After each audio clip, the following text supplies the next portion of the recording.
आदरणीय प्रदेश के बहुत ही यशस्वी मुख्यमंत्री आदरणीय डॉक्टर मोहन यादव जी, हमारे प्रदेश के वरिष्ठ मंत्री आदरणीय कैलाश विजयवर्गीय जी, आदरणीय तुलसीराम सिलावट जी, आदरणीय नगराध्यक्ष गौरव जी, हमारे सभी विधायक और इस क्षेत्र के बहुत ही लोकप्रिय विधायक आदरणीय माननीय लक्ष्मण सिंह गौड़ जी, मैं सबसे पहले इंदौर की जनता की ओर से और कार्यकर्ताओं की ओर से मुख्यमंत्री जी का स्वागत को आप जोरदार ताली बजा के मुख्यमंत्री जी का स्वागत करें, सम्मान करें। और जिस प्रकार का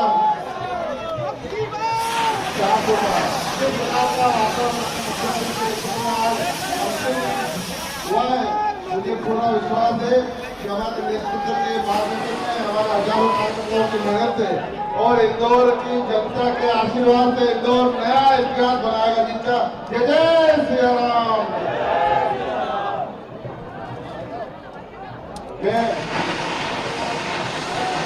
महाकाल का नगर बन गया है, अब महाकाल का नगर इंदौर में बन गया है और शंकर जी के लिए बजा है। मैं माननीय मुख्यमंत्री जी से निवेदन करूंगा, हम सबको आशीर्वाद दें। माननीय मुख्यमंत्री जी। वैल्या माता की, महाकाल महाराज की, प्रभु रामचंद्र जी भगवान की, गोपाल कृष्ण भगवान की। आज ऐसा लग रहा है माँ अहिल्या की नगरी में माँ ऊपर से देखकर आशीर्वाद दे रही होगी इंदौर वालों को, जिस ढंग से इनका उत्साह उमंग यहाँ नीचे ऐसा लग रहा है। वर्तमान के दौर में मंच पर मौजूद हमारे सारे वरिष्ठ नेता, जोरदार अभिनंदन कर दो पूरे मंच के नेताओं के लिए। हमारे अध्यक्ष, हमारे प्रत्याशी, हमारे माननीय मंत्री कैलाश जी भाई साहब, तुलसी सिलावट जी, सुदर्शन जी, यहाँ की विधायिका भाभी श्रीमती माननीय गौड़ जी और शंकर ललवानी जी, गोलू ललावत जी, रमेश जी मेंदोला भी है, कहाँ है रमेश जी मेंदोला जी, गोपाल चावड़ा जी, और जिनके नेतृत्व में इंदौर जिला और हमारे महापौर दोनों गौरव रणदीविया, पुष्पमित्र भार्गव जी, सारे ग्रामीण अध्यक्ष भी है चिंटू वर्मा जी। किसी भी निर्वाचन की मेला में और खासकर 13 मई के बीच अब कल छोड़ दो तो परसों इस समय तक हमारे मध्य प्रदेश के सभी सीटों के निर्वाचन के चारों चरण पूरे हो जाएंगे। और जैसा होता आया है इंदौर और मालवा भाजपा और उसकी पूर्ववर्ती मातृ संस्था हमारी जनसंघ के जमाने से हमारी कहीं विजय हो न हो, ऐतिहासिक विजय कहीं होती है तो इंदौर और मालवा के साथ होती है। ये हमारा अपना ट्रैक रिकॉर्ड है। भारत माता की जय। और खास बात उसमें अभी तक के सारे रिकॉर्ड में कांग्रेस के भी इतिहास में ऐसा नहीं हुआ कि कांग्रेस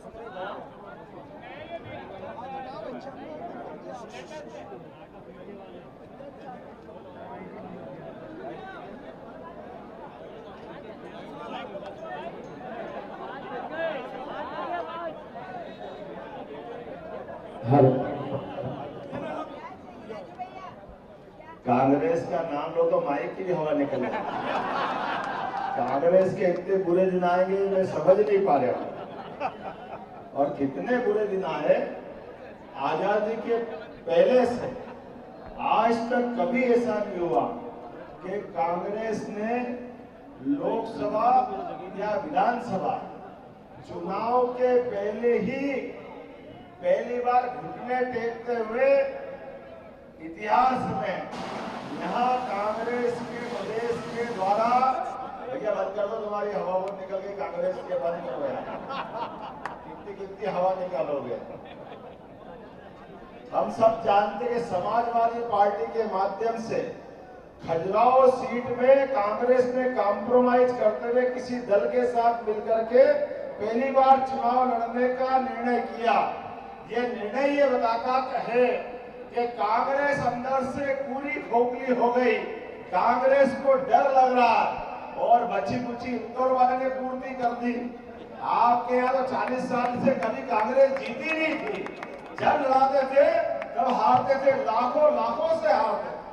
और अब की बार को हारने के पहले ही कांग्रेस के प्रदेश अध्यक्ष जो विधानसभा चुनाव लड़े तो मधु वर्मा जी ने क्या धोबी पाठ मारा, धड़ाम से आदमी गिरा, ऐसा गिरा कि अभी तक धूल उड़ रही है वहां पे, सूझ नहीं पड़ रही कि हारे तो हारे कैसे।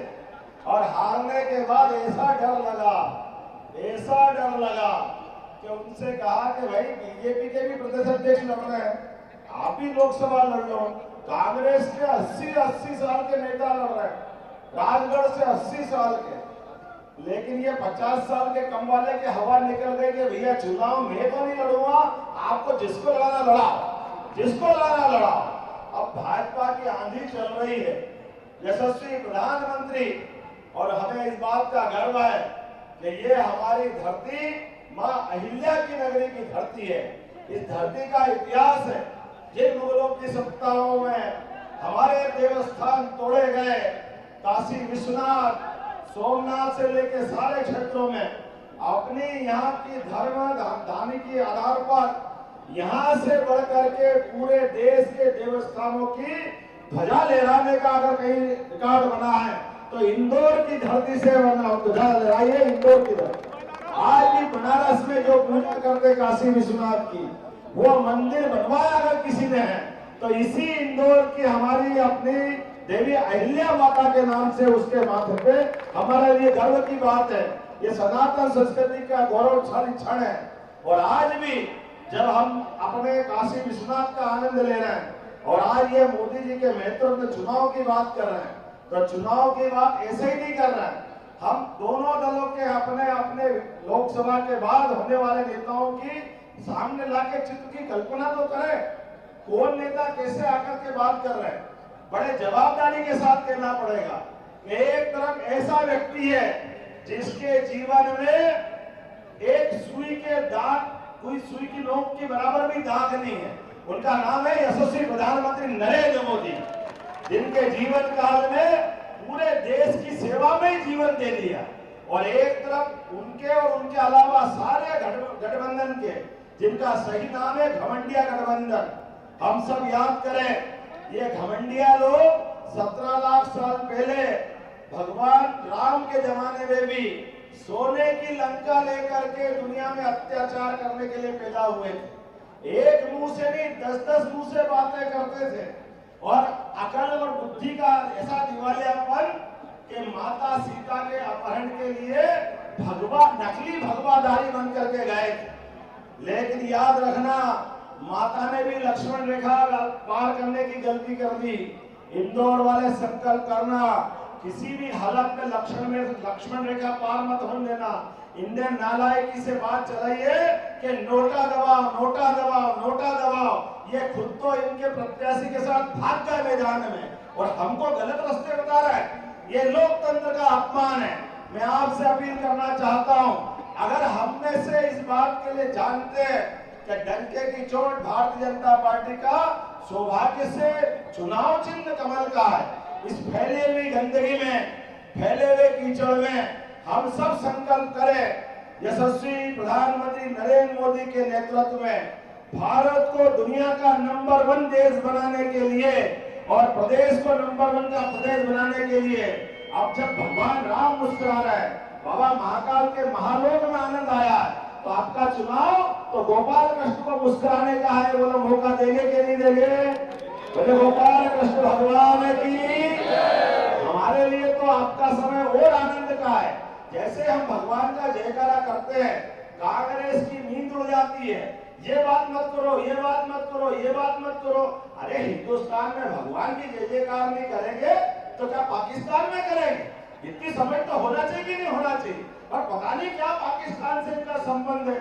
अब आप बताओ, देश में चुनाव हो रहा है, कांग्रेस के लिए कोई समर्थन की बात नहीं कर रहा, लेकिन पाकिस्तान के नेताओं के बयान आ रहे हैं कि कांग्रेस को जीतना चाहिए। कांग्रेस को जिताने के लिए पाकिस्तान की मदद ले रहे हैं। इससे बड़ी दुर्भाग्य की बात क्या होगी?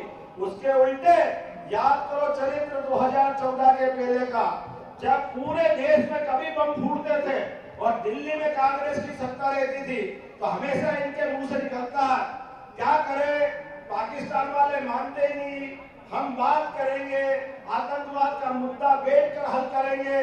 अरे लातों के भूत बातों से कभी मानते हैं क्या?